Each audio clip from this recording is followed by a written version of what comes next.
Being prepared is never a bad thing, so in today's video, we're going to teach you how to go into the game with a plan to make sure you're one step ahead of your enemy. Step 1 is to identify what team you're on. You can tell what team you're on based on which side of the map glows when you first load into the game, or by which team has first pick and last pick. First pick is blue team, last pick is red team.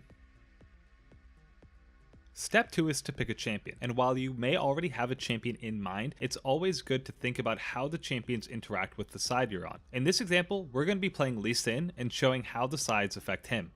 Now I know this isn't a Lee Sin guide, but let's go over a few different examples of how each side can change how he wants to play. Our first example is a standard path where the AD carry and support would leash their jungler on the bottom side of the map. There's nothing special about this path, and it's really safe for most junglers. However, now we'll change it up to things that are specific to Lee Sin.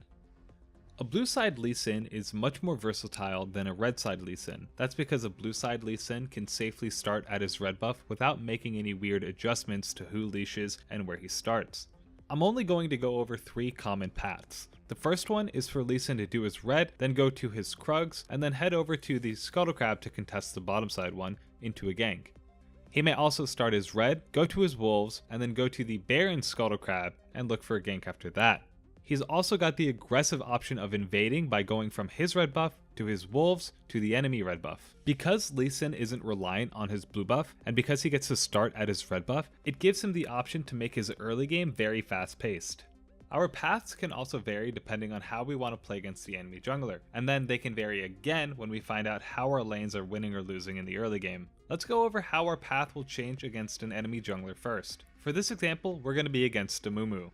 There's 2 main things to take note of as a Lee Sin in this matchup. The first is that Amumu loves their blue buffs and are almost reliant on them entirely, and the second is that Amumus are weak in the early game, and so Lee Sin should pressure very hard to take advantage of that.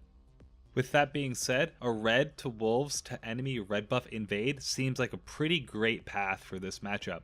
But wait, we can't forget about how the lanes winning or losing on each team can affect this type of invade. So next up, let's take a look at that. To tell if a lane is winning or losing, we're going to push the lanes to the enemy side. So to tell if blue side is winning, they'll be pushed towards the red side, like this top lane. Or if red side is winning, they'll be pushed towards the blue side, like this bottom lane. In this type of situation, Lee Sin could still opt for the red buff to red buff invade because he has a winning top lane. But if the enemy top lane or enemy mid lane were winning, then invading the red buff would be much more scary because then Lee Sin might get jumped by the enemy red team. Also, don't forget that Amumu loves his blue buffs, and in this situation, with a losing bottom lane on blue side, Lee Sin can really take advantage of stealing it away, which means that as long as Amumu's team is aware that his red buff might be dangerous on the first clear, he's actually not too bad off in this matchup.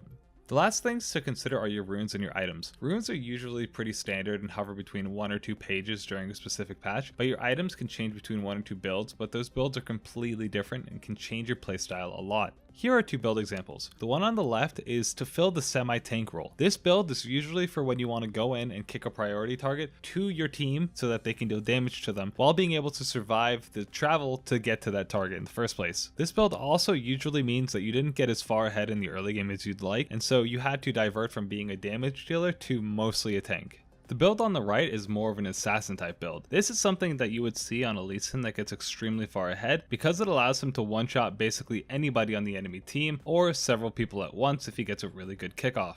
It's really important to think ahead about your build, that way you don't get caught off guard building the wrong thing and then go, oh wait, I should have got this instead. See, if you go 10-0 on Lee Sin but you build the tank setup, you're not going to be as useful as if you built the assassin setup, and vice versa. You can't afford the assassin setup if you're 0-10. So you'd want to be a tanky type of champion, that way you can at least help your team get to priority targets by kicking them to your allies.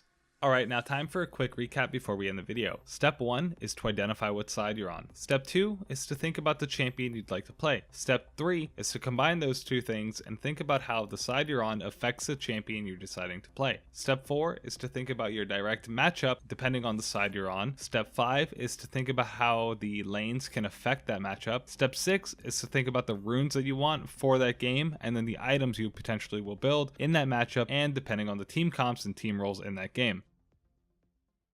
That's it for this video. Don't underestimate the value that Champion Select can provide to you if you make sure to use your time wisely. Don't forget to like and subscribe if you liked the video, or dislike and leave a comment if you think we could change something. As always, thanks for watching, and we'll see you in the next one.